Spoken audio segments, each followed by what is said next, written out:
tablespoons. You can do about a quarter cup to half a cup of your arrowroot powder.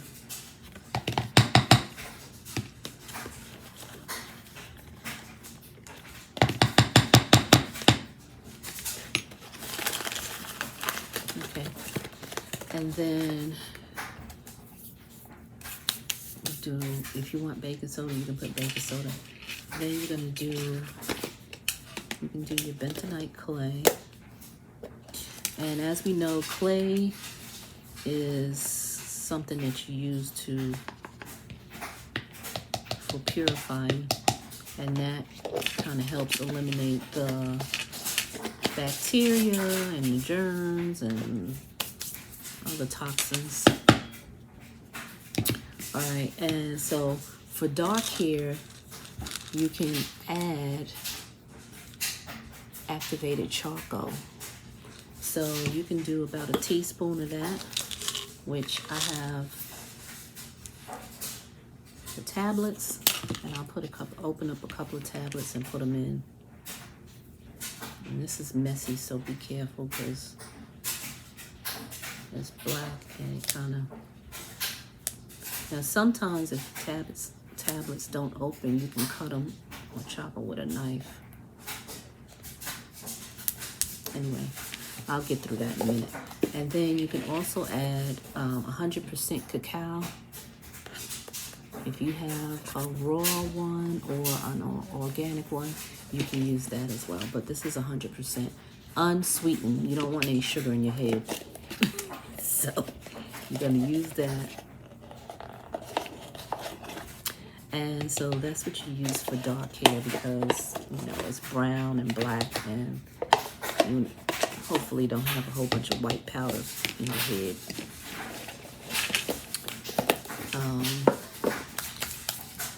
Now, for curly hair, you can use this, but hopefully by the time you're feeling better, you'll go ahead and wash it out. But if you just have to, use something, this is a way to be able to, cleanse your scalp, so to speak, without water. But if you feel like you can do the washcloth with, witch hazel or something to that effect, I would do that, because with curly hair, you don't want a whole bunch of powder in your head, and then you can't brush it out. If you're able to brush it out, I would say go for it, because it is a cleanser. Trying to do this without being so messy. All right. Now my hands are messy. All right, so now last but not least, you're going to use, if you want to have a scent to it, if that's really matters to you, even with the mister one that I told you about, you can add your essential oils.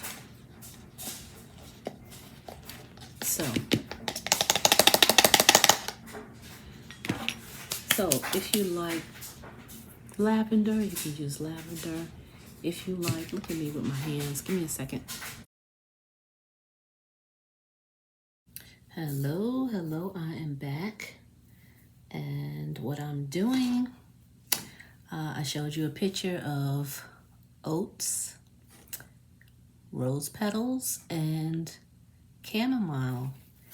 And these are the ingredients that are really good for soothing your skin, irritated skin, or anyone who suffers from allergies and, causes the skin to itch.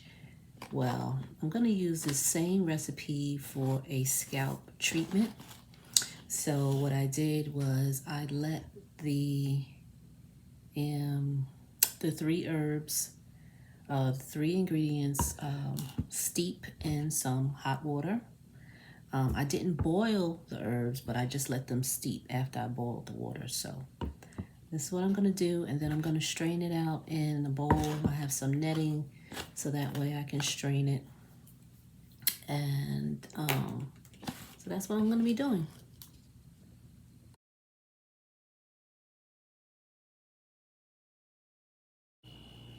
Okay, so once you have it strained, this is your skin, hair, scalp treatment.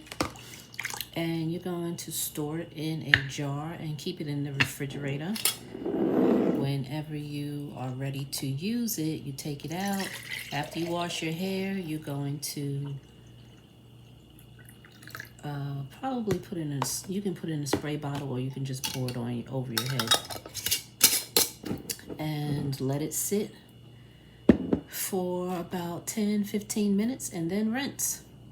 And this is your soothing scalp treatment for irritated scalp.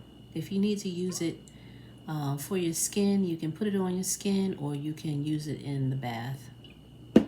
That's my tip for today.